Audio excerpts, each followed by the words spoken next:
Pemirsa, sementara itu kasus aneh terdapat pada satu pasien PDP yang berada di Kabupaten Buleleng.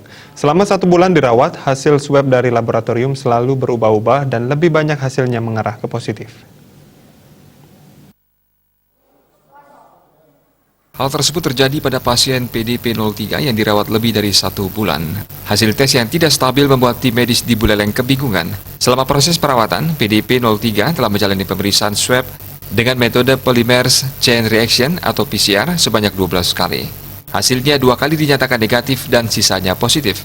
Sekretaris Gugus Tugas Penanggulangan COVID-19, Gede Suyasa menjelaskan, tim medis tidak bisa menentukan apa yang menjadi penyebabnya karena hal ini merupakan kasus baru pertama terjadi di Indonesia. Kondisi ini kini sedang dikomunikasikan ke Badan Kesehatan Dunia atau WHO di Jakarta guna mendapatkan petunjuk lebih lanjut. Berubah-ubah.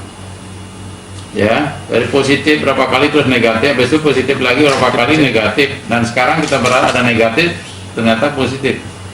Dan kemarin sudah ada komunikasi antara Kadiskes, tim kesehatan kita, dengan petugas WHO di Jakarta.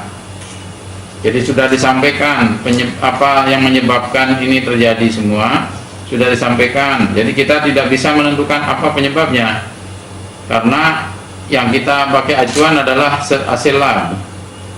Nah, ini sedang dikaji ya, dan sudah dilaporkan kepada dari WHO lewat kontak telepon dari Kementerian Jakarta dengan Kadiskes langsung.